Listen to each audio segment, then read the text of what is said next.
Olá, turma. Olá, pessoal. Tudo bem? Espero que estejam todos bem.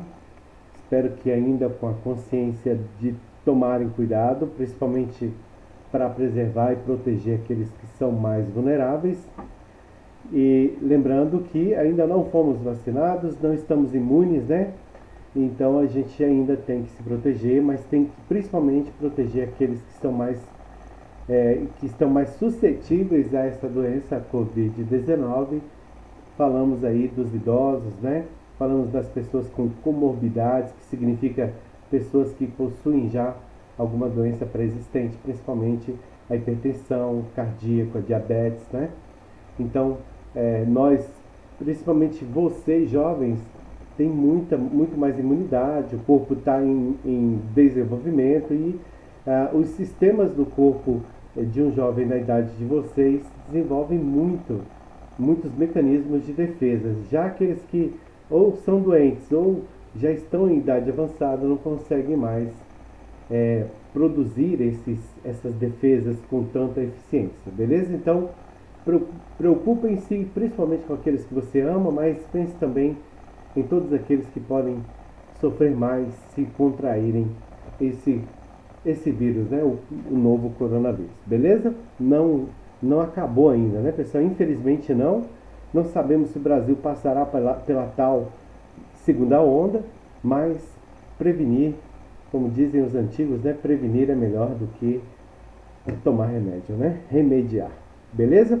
Mas vamos à nossa aula. Sistemas econômicos, a gente viu no vídeo anterior, na aula anterior, né? Foi uma videoaula que eu gravei e enviei para vocês o link.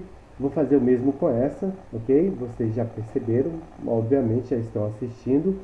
Então, vimos aí os conflitos, né? As perspectivas do mundo em termos sociais, em termos humanos em geral, né? Vimos aí o último slide, por exemplo, falava de quais são os países que reconhecem e os que não reconhecem o Estado de Israel, né? E que alguns que protegem, que querem que a Palestina tenha direito sobre Jerusalém, enfim.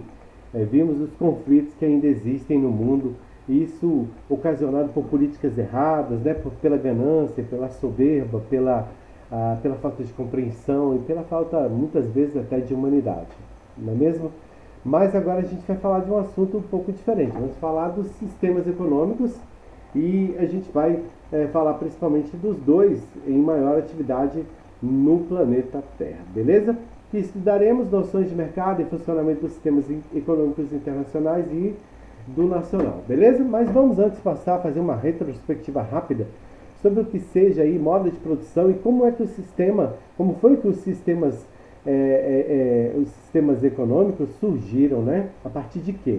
Então, a partir da produção, principalmente, né? Da produção de bens e de serviços, que na verdade, né, o modo de produção se traduz aí em uma junção entre a tecnologia utilizada na produção com os arranjos sociais, através dos quais um conjunto de pessoas une as forças produtivas para produzir alguma coisa, bens ou serviços.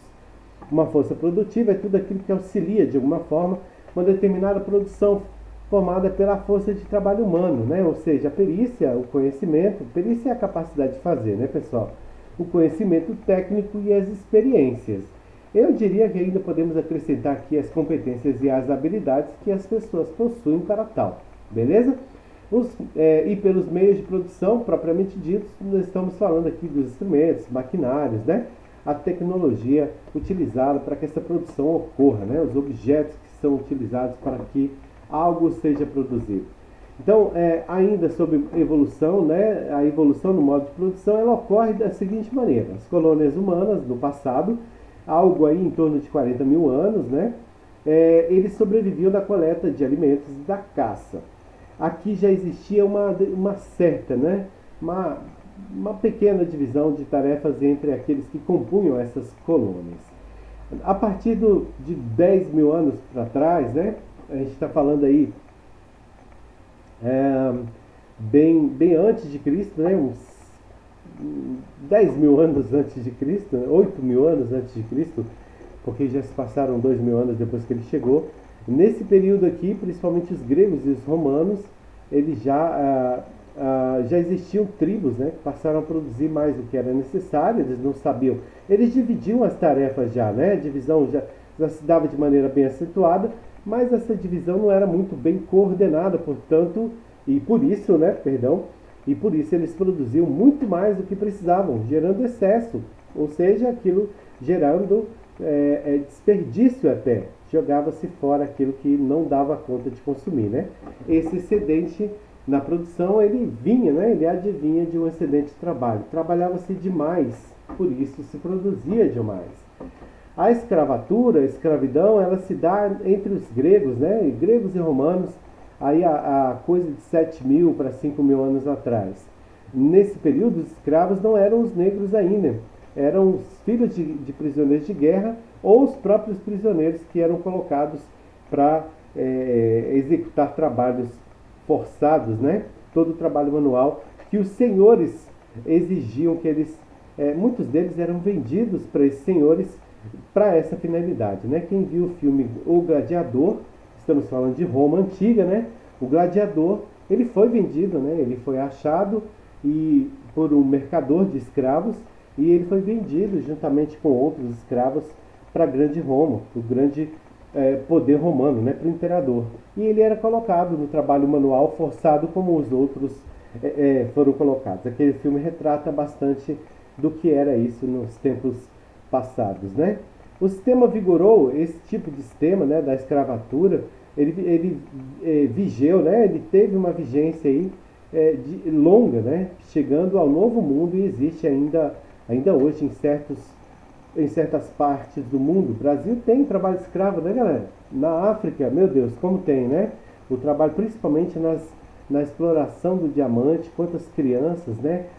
Os cacaueiros, os produtores de cacau, você sabia que o chocolate produzido no mundo, em primeiro lugar, o primeiro fornecedor, os primeiros, né? Os primeiros fornecedores de cacau do mundo, os maiores, são os países africanos, e que esse cacau, em grande parte, é colhido, né? Ele é obtido através de trabalho escravo, e que esse trabalho escravo, em sua grande maioria, é de crianças.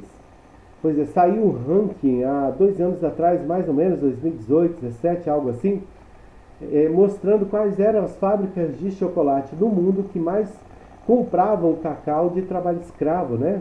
E essa divulgação foi feita a partir de organismos internacionais que queriam mostrar para os consumidores e conscientizar os consumidores a não consumir esse tipo de chocolate, porque cada vez que você comprasse um chocolate dessa fábrica, estamos falando aí de Cacau Show, Copenhague, Nestlé e por aí vai, que toda vez que você comprava um chocolate de uma fábrica dessa, você fomentava, você alimentava o poderio desses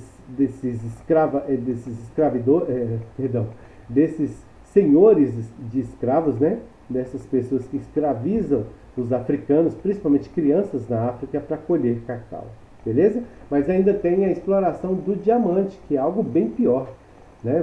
Quem não viu o filme Diamante de Sangue com o Leonardo DiCaprio, se você não viu, vale a pena, um filmaço, né?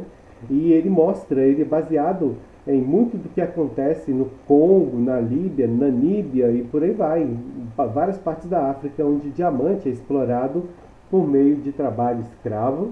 E aí sim são os negros pobres, negros indigentes, né, que são apanhados nas ruas, aqueles que vivem vagando pelas ruas, não tem quem cuide deles, né? Então ainda existe, tá? Infelizmente ainda existe trabalho escravo no mundo, e o Brasil, vira e mexe, tem aí uma denúncia de trabalho escravo, principalmente no norte do Brasil, né? E em São Paulo, né, os colombianos, os estrangeiros, principalmente da América do Sul, da América Latina como um todo, trabalhando em regime escravo nas fábricas de tecidos de São Paulo. Infelizmente, o homem ainda é posto, o ser humano ainda é posto em condições tão degradantes pelo próprio homem, né? Que é pior.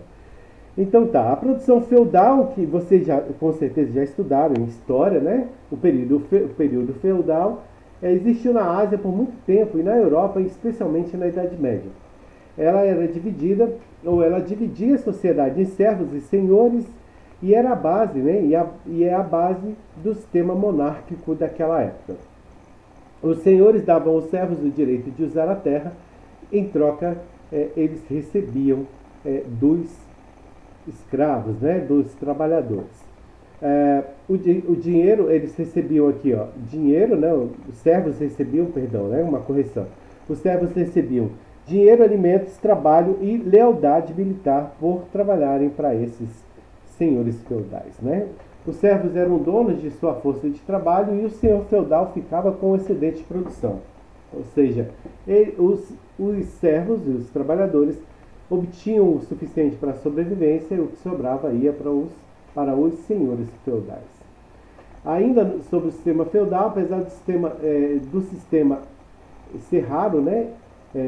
Apesar de no sistema serem raros os casos em que havia luxo nos castelos, né? Perdão, vamos corrigir. Apesar do sistema, eram raros os casos em que havia luxo nos castelos. A ética da Igreja Católica, bastante paternalista, fazia com que a ideologia feudal se sustentasse, ou seja, aqui existia uma soberania dos senhores feudais sobre os servos, mas havia uma certa ética com relação a isso, né? Um certo respeito aos servos, ou seja, eles eram trabalhadores, eram menores do que os senhores feudais socialmente falando, mas eles não era igual na Roma Antiga, em que eram subjugados, né, colocados em situações de desumanidade até. Beleza? Isso porque a Igreja Católica, muito poderosa na Idade Média, né, todos sabem aí, pela história que já estudaram, que a Igreja Católica Romana, principalmente, era muito poderosa e ela já meio que ela regulamentava esse trabalho dos servos para os senhores feudais. Beleza?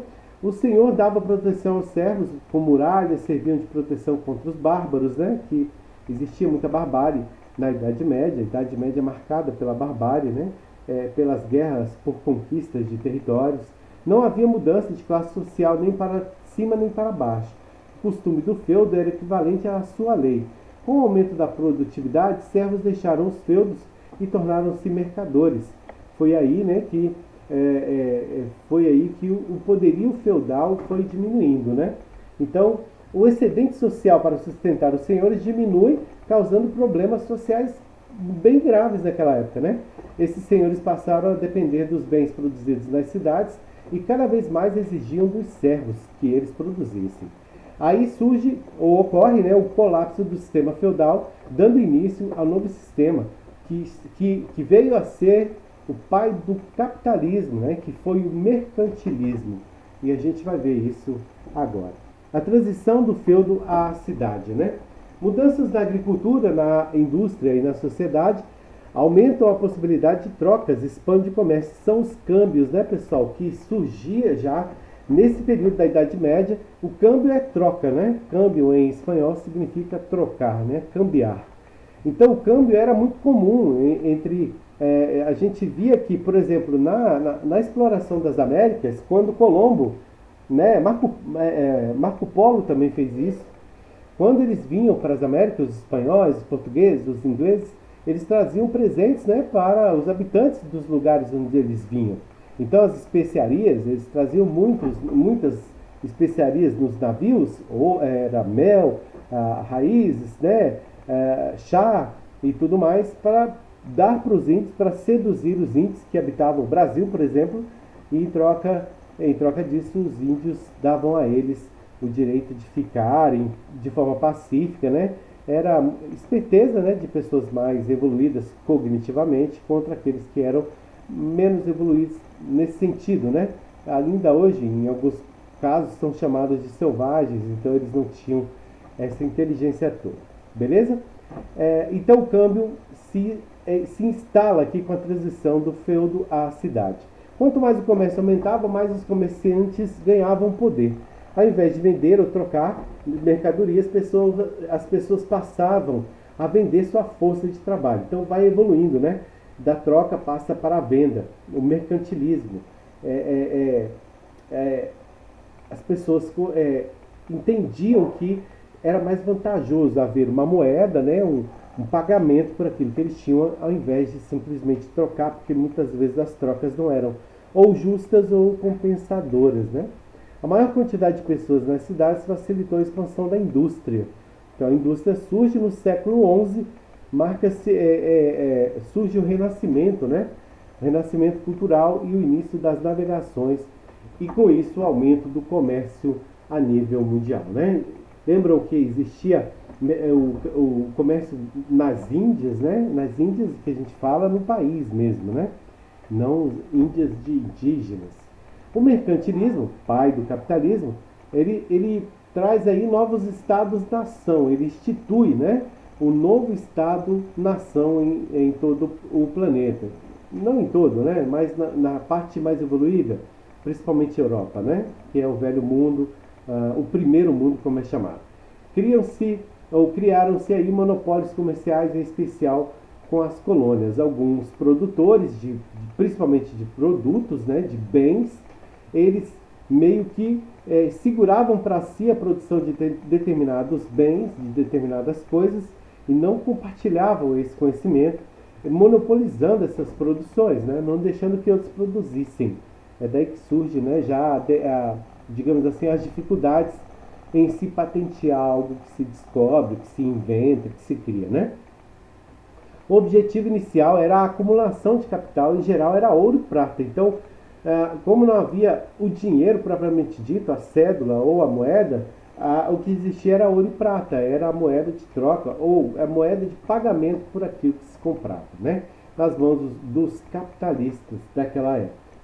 Existiam muitas restrições ao comércio e ao que poderia ser produzido em cada nação. Então, o Brasil, desde o início da colonização, sempre foi muito rico na produção de açúcar, né? Então, o açúcar era uma moeda fortíssima, usada pelos portugueses para compra de bens lá fora, de outros países, né?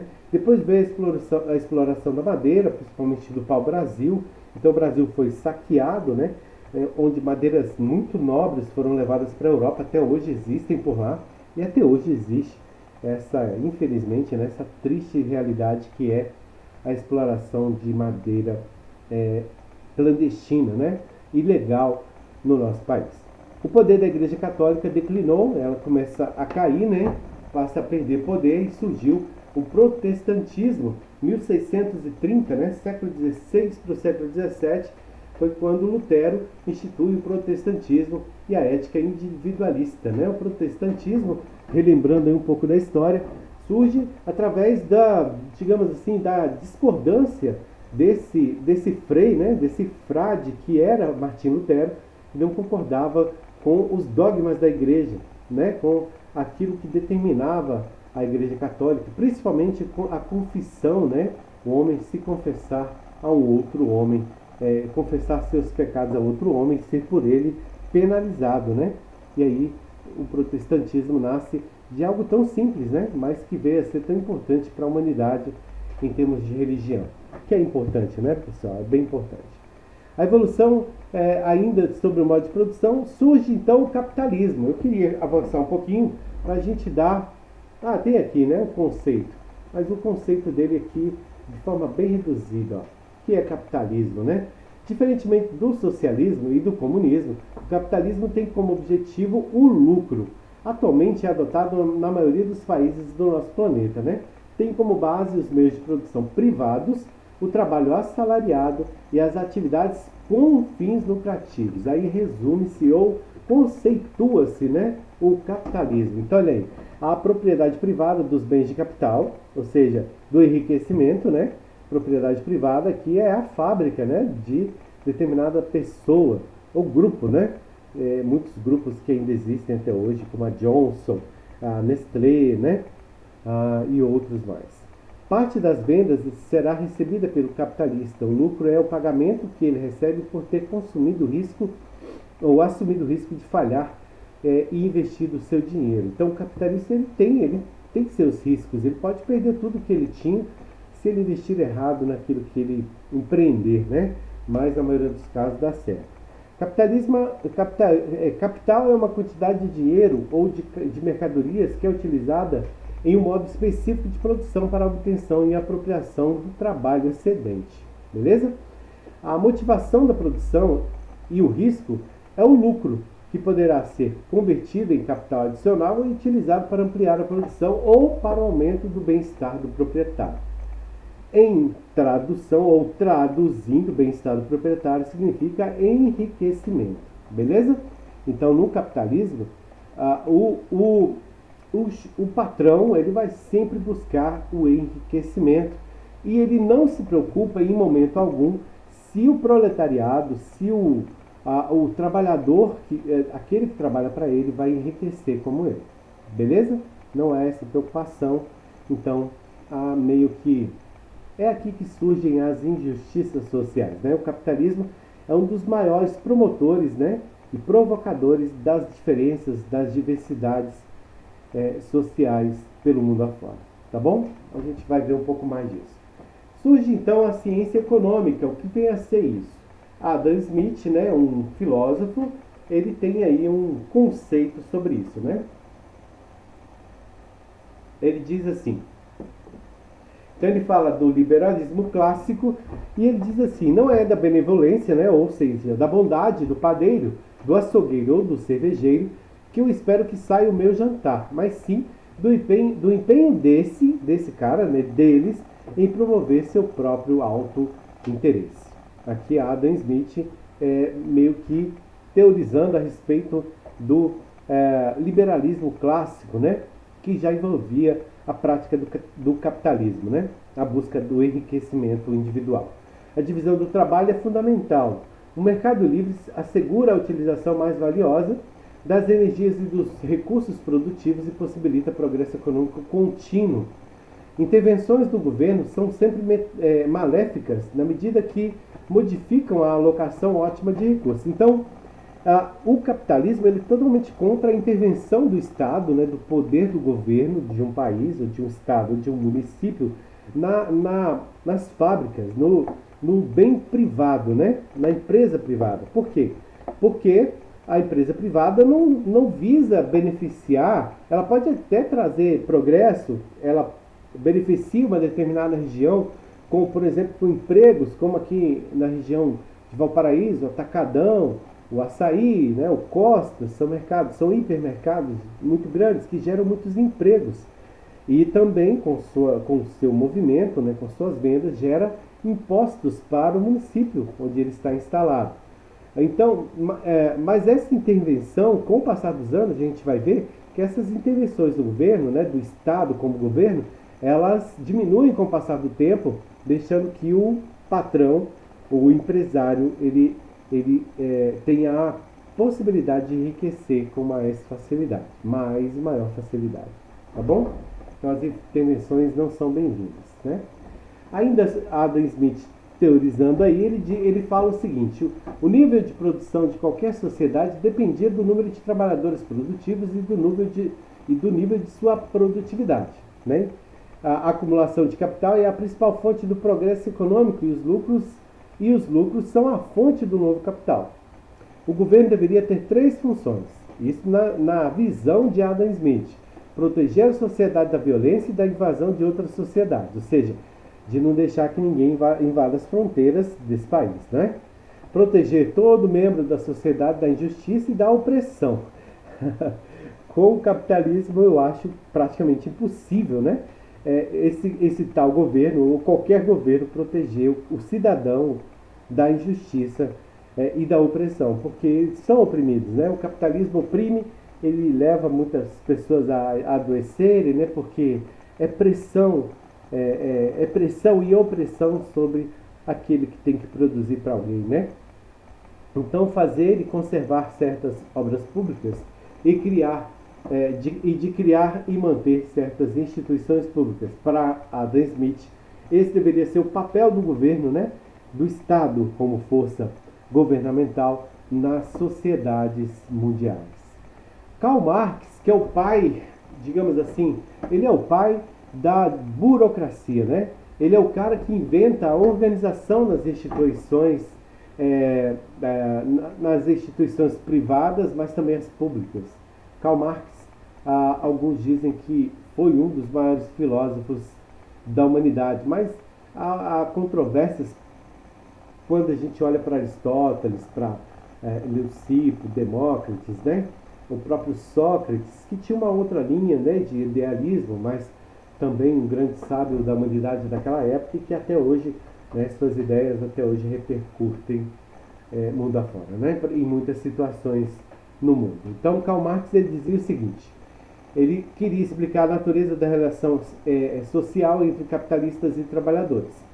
Nessa tentativa, ele dizia que as qualidades físicas particulares de uma mercadoria que tinha utilidade para as pessoas faziam com que essa tal mercadoria tivesse um valor de uso. O valor de troca de uma mercadoria era a relação dela, né, ou a relação da quantidade que existia dessa mercadoria, que se poderia conseguir em troca de uma certa quantidade de outra ou de outras mercadorias. As variedades físicas que dão valor de uso às mercadorias, né, não são diretamente comparáveis, nem refletem as relações sociais peculiares às sociedades desse regime social que é o capitalismo, né? A produção de mercadorias era sempre dominada pela busca do maior valor de troca possível. A troca existe até hoje, pessoal.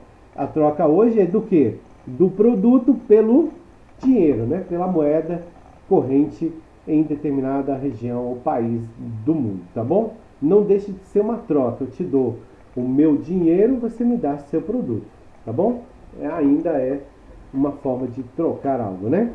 Karl Marx, ele dizia assim, sobre o trabalho útil e o trabalho abstrato, ele dizia assim: as qualidades, é bom a gente falar desses filósofos, principalmente Karl Marx, porque ele é muito contemporâneo, né? E assim, ele é muito recente, tudo que ele fez, tudo que ele deixou para a humanidade é bem recente em termos históricos, né? Então ele dizia assim: as qualidades que diferenciam o trabalho útil do trabalho abstrato são necessárias para gerar os valores de uso específicos nos diferentes bens. Então, esse tipo de trabalho é dito trabalho útil e, como tal, produz valores de uso específico de diferentes mercadorias. O trabalho que cria valor de troca é considerado trabalho abstrato, né? Pois as diferenças de qualidade dos vários tipos de trabalho útil são abstraídas, ou seja, são meio subjetivas, né? Eu valorizo, né? Eu valoro determinado produto. Então, por exemplo, um aparelho celular, ele é valorado de forma, ou seja, a produção de um celular é um trabalho abstrato. Por quê? Porque um bem comum, um celular, que tem seu valor baseado na tecnologia que ele possui, ele vai ser sempre determinado pelo calor do momento no mercado de consumo, no mercado consumidor. Né? Então, já aqui, ó, as qualidades que diferenciam são necessárias para gerar um valor de uso específico nos diferentes bens. Então, o trabalho útil, que é dito como útil, é aquele que produz valores de uso específicos de diferentes mercadorias. Já o abstrato, ele é baseado na qualidade dos vários tipos de trabalho útil. Né? Então, o produto é algo abstrato. Então, o celular, por exemplo, ele é baseado, então, não importa se o celular é grande ou pequeno, não importa se o celular é largo, se é estreito, se é fino, se é grosso, não importa se ele tem a tela preta, se ele tem a tela branca, se ele é rosa, se ele é azul, o que importa é a tecnologia, isso é muito abstrato. Claro que existe a praticidade do uso dessa tecnologia implantada nesse aparelho, mas até o momento do uso pelo consumidor, essa produção é tida por um trabalho abstrato, tá bom? Por quê? Porque não é palpável, né, pessoal? Até o momento do uso, né? Então, Karl Marx ainda dizia: a força de trabalho, os celulares são um exemplo, tá, pessoal? É algo muito, muito além de Karl Marx, mas é só um exemplo de algo mais atual, né? Então, a força de trabalho, a capacidade de trabalhar ou o trabalho potencial, que é o trabalho executado e incorporado à mercadoria, dando-lhe assim o valor. Então, o quanto eu pago para que determinado bem seja produzido é o que determina o quanto ele vai valer, aquele produto que foi produzido. Tá bom? Então, digamos, uma lata de leite ninho, né? Um leite em pó, um famoso leite usado para alimentação de crianças. Quanto é que eu vou cobrar por uma lata dessa? R$ 12, mas por quê? Porque para produzir essa lata de 400 gramas, eu tive que investir tanto. em dinheiro, né? E como esse investimento se dá? Se dá desde a compra do leite propriamente dito, né? Porque o leite em pó é fabricado a partir do leite líquido normal, que vem da fazenda, que ordenhado lá da vaca, beleza? Então o leite ninho, o leite em pó, ele vem do leite líquido normal. Então, quanto a Nestlé, vamos usar ela aqui, que é a maior produtora, né? Tem outros, tem Italac, tem também, tem outras por aí. Mas quanto a Nestlé, por exemplo, gasta para que uma lata de 400 gramas de leite seja produzida? É com base nisso que ela determina o valor dessa lata de leite, tá bom?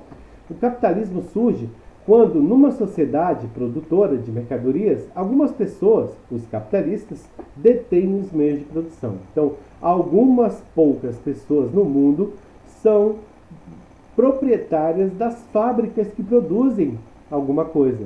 Esses são os capitalistas. Esses instituem um regime chamado capitalista. A grande maioria dos produtores diretos, os operários, não é capaz de produzir independentemente por não terem meios de produção, bens de capital. Hoje nós vemos um crescimento muito grande da produção de muitos, principalmente produtos, né? Bens palpáveis, né? Na própria casa de determinados indivíduos. É a produção autônoma, né? Muitas pessoas fabricam bolos, doces, salgadinhos, né? O bolo em pote. Tudo isso é produção, galera, e faz parte do capitalismo. Mas ele diz o seguinte, que a maioria dos produtores diretos, que são os operários, aqueles que realmente põem a mão na massa, aqueles que fabricam algo, a grande maioria não é capaz de produzir sem depender de uma fábrica. Beleza? É isso que ele está dizendo. Por quê? Porque eles não têm o maquinário, a tecnologia eles podem até adquirir, ainda mais em tempos de internet, né? De meios sociais, de meios de comunicação social tão avançados como os que temos hoje. No Google você aprende a fazer tudo hoje, praticamente tudo está lá, né? Mas sem o equipamento certo, sem os meios corretos de produção, eu não produzo, tá bom? Eu posso querer, mas eu posso não poder, porque eu preciso ser equipado para tal. Então, no capitalismo, as pessoas são capazes de buscar melhorias na sua própria vida, e isso é bom para a sociedade como um todo. A propriedade privada é benéfica para a sociedade como um todo, pois estimula a busca pela melhoria. E é bom mesmo. É bom que exista um atacadão, um açaí, um Costa atacadista. É claro que é bom que exista uma Primavia, como aqui em Valparaíso, aí em Novo Gama, o dia a dia, né? É bom que exista aquela rua do Pedregal ali, lotada de lojas, né? Que não são bem fábricas, mas muitas delas são lojas que fabricam seus próprios produtos, tem seus marceneiros lá fabricando os seus móveis, né? Então, assim, é bom que exista. Mas é claro que por causa da existência dessas fábricas, né? Desses senhores, desses patrões, né? Capitalistas, por causa deles e do que eles fazem, existe muita injustiça social, principalmente no Brasil e em países pobres, né? Da América Latina, da África, da Ásia, América Central e por aí vai, não é mesmo? Então, tem as suas vantagens e algumas desvantagens, certo? Socialismo, marxismo, comunismo e fascismo.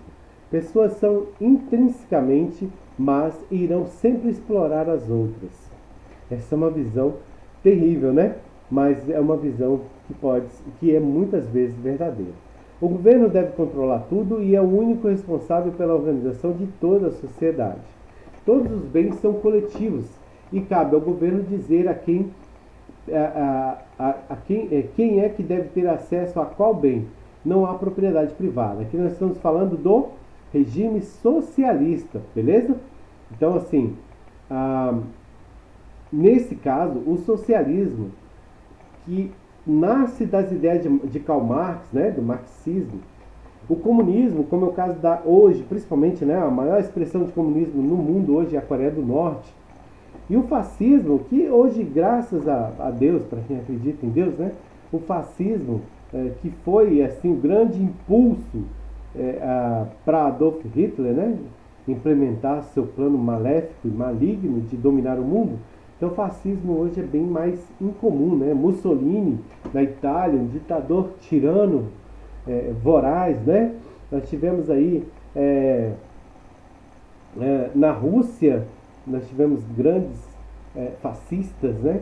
Mas por sorte e pela evolução da mente humana, né? Da capacidade humana de mudança, né? De lutar por ideais, os protestos que ocorrem pelo mundo, né? Black Lives Matter, né? Black Lives Matter, vidas negras importam.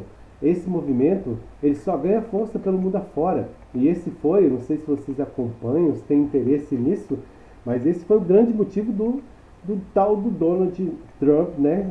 O grande Donald Trump, né? Esse maluco doido perder a eleição que ele acaba de perder, né? A falta de respeito, o autoritarismo, né? Fez com que ele perdesse. A grande repercussão que tá dando essa derrota que ele sofreu não é só porque outro cara ganhou a eleição, é porque nos Estados Unidos é muito comum um presidente se reeleger, né? E obter a permissão do povo para 2 mandatos.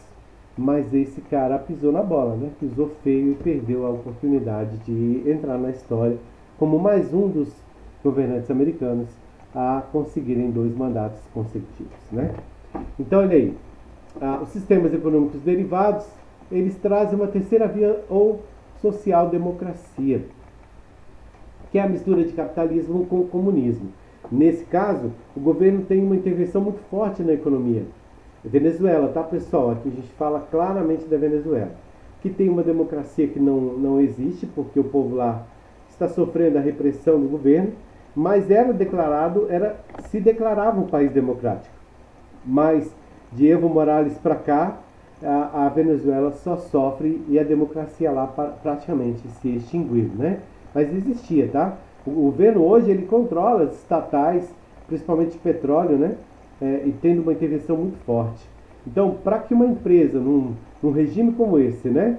Do capitalismo com o comunismo, para que uma empresa sobreviva, para que uma empresa possa ter sucesso, ela deverá inicialmente ser capaz de obedecer àquilo que o governo manda, aquilo que o governo quer.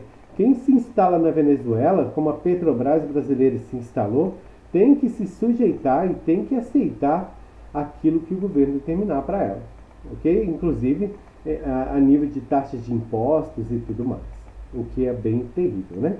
Situações de busca de renda são muito comuns nesse tipo de sistema, né? Então a saída de venezuelanos, né, a busca dos venezuelanos por um outro lugar para viver é grande, principalmente em direção ao Brasil, mas também a Colômbia, tá? A Colômbia e a outros países aí vizinhos da Venezuela. Mas o Brasil foi o grande, digamos assim, a grande rota de emigração, né? Da saída desses venezuelanos de seu país, porque eles estavam morrendo de fome por conta do autocontrole, né? Da autointervenção do governo em tudo naquele país, principalmente na economia, né? O sistema econômico mais comum nas economias do mundo hoje em dia é o da social-democracia. No entanto, em alguns países, essa social-democracia ela se perverteu, né? Ela sofreu uma perversão, ela foi, digamos assim, prostituída, né? Ela foi deturparam esse regime econômico e transformaram isso numa ditadura, como é o caso da Venezuela. Um triste caso como esse que ocorreu na Venezuela, né? Aqui, socialismo a título de conceito, né?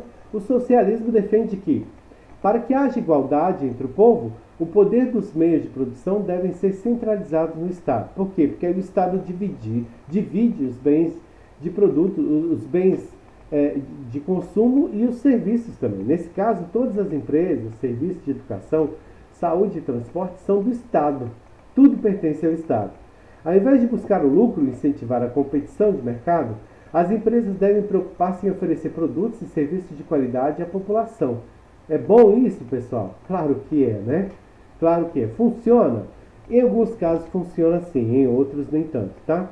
Na Coreia, que é comunismo, o socialismo, ou algo parecido com o socialismo, acontece. Porque tudo lá pertence, em primeiro lugar, tudo lá pertence ao Estado, certo? Ao governo.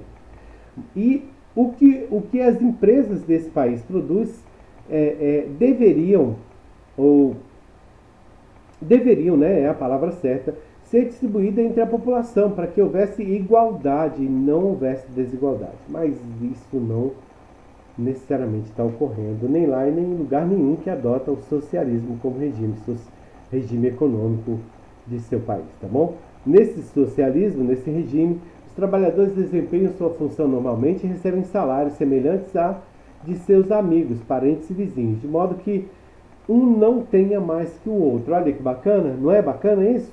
Então, existe, né, no idealismo do socialismo, ou seja, no conceito, na raiz, na intenção do socialismo, existe principalmente a vontade de que um não seja maior que o outro, um que não tenha mais que o outro. Existe o desejo de que haja promoção de igualdade social, tá bom? O socialismo surge no final do século XIX, né, em 1800 e alguma coisa, em meio à Revolução Industrial, que já vinha desde 1825 por aí, né, no mundo, Europa principalmente. Diante das péssimas condições de trabalho, e a Revolução Industrial ela detona isso, né, ela escancara para o mundo, né, as péssimas condições de trabalho, e surgem daí movimentos trabalhistas assim fundamentais para a evolução do trabalho no mundo, né? Altos índices de demissão e a intensificação da pobreza no socialismo, hein, pessoal? Os operários, isso fez surgir o socialismo, tá? Por quê? Porque intensifica-se a pobreza. E qual é a intenção do socialismo? É que um não tenha mais que o outro, que não haja pobreza, né? Essa é a ideia. Os operários passaram a buscar uma solução contra a desigualdade social. Surgem aí as instituições chamadas de associações e os sindicatos dos trabalhadores de várias categorias mundo afora. Beleza? Capitalismo nós já vimos, né, pessoal? Então é essa a aula de hoje. Se tiverem alguma dúvida, porque de forma bem normal a gente acaba falando muito rápido, né? Porque se trata de um vídeo e para não estender demais e não ficar cansativo, a gente tem que tentar falar rápido para o vídeo ficar mais curto. Mas se tiverem dúvidas, dificuldade com o desenvolvimento da atividade principalmente, podem deixar na plataforma essa dúvida, sua pergunta, né, seu questionamento, ou mandar sua pergunta no grupo do WhatsApp também, tá bom? Estou aí à disposição de vocês. A todos que assistiram essa aula, que bom que assistiu, vai ter uma atividade relacionada a ela, que você terá que desenvolver, valendo nota, obviamente, né? Estamos em reta final do ano, então tudo vale nota. Então, boa aula, boa atividade na sequência e até a próxima, se Deus quiser, né? Até mais, pessoal. Obrigado.